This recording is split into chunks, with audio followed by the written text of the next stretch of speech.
What makes success exciting is not just the success. It is a fact, it is the possibility of failure. So the excitement that comes with success does not just come because we succeeded, but the possibility that we could have failed. It is that possibility of failure that makes success exciting. If you go to a woman and propose to her, the excitement that comes from this woman saying yes to you, the excitement comes only from the fact that she could have said no.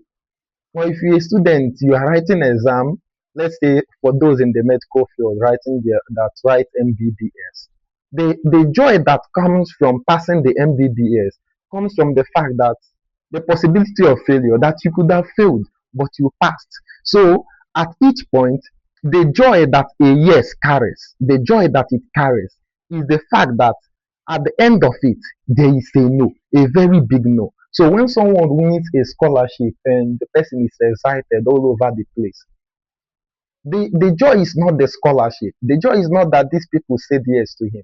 The joy comes from the fact that this person could have gotten a no. And that is why sometimes as individuals, we personally know the odds that are stacked against us. And that is why we shouldn't let people define what success is to us. Success is personal. There is no general standard for measuring it. So what is success to you might not be success to me. And it is totally fine. What is not fine is that when I water down your own success because it does not fit into what I consider success. And that is where we need to be tougher as human beings, that we don't let people water down what we define as success. What I define as success might be different from what you define as success. That is why when you see people when they get a new phone and they post it, they post that new phone, and people are congratulating them, and you see others maybe in the comment section or making side comments like, is it not just a phone? It's not even a big phone like that. But we know our individual situations. We know the odds. We know the amount of saving, the amount of discipline, the many things we had to go through to save up for that phone. And when someone comes that way and dismisses it, we shouldn't feel bad or be like, or think you've not achieved enough. That is a lie. And that is what you must fight against. Allowing people to define that success for you. You know the odds that you had to go through. You know the many sacrifices you had to make, the many pleasures you had to deny yourself to get that phone.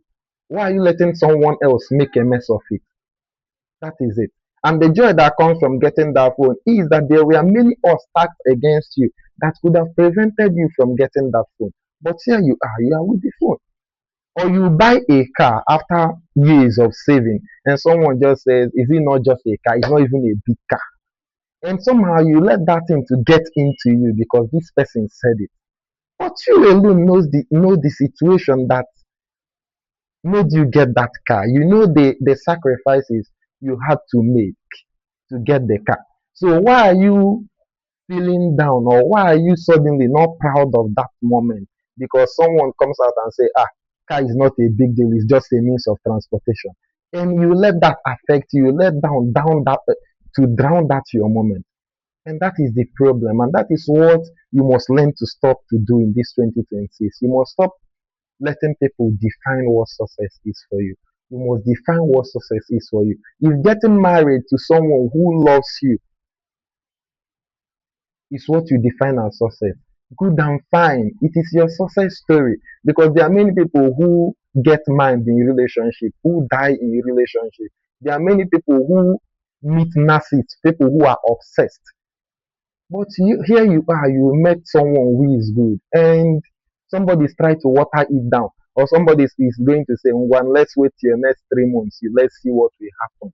You don't give people such power over you, and that is why you have to define what success is for you. If it is that good partner and you are celebrating that partner, good and fine, it is success for you. If it is buying that new phone that will help you to build your brand, take pictures, take good pictures, then it is success for you. If it is in buying that laptop that will help you to work and aim, it is success for you. If it is in that car that you've been saving for, it is success for you. If it is in that cloth, in that polo that you've been saving for to buy, it is success for you. You don't allow people with their personal situation or their personal idiosyncrasies to define what success is for you. That is one thing you must stop doing in 2020.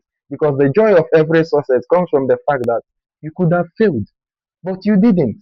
That in this milestone you set for yourself, there are many obstacles against you. There were many things that could have made you to fail, but you didn't, and you succeeded.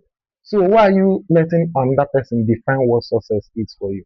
The joy of success will always come from the fact that there's a possibility of failure.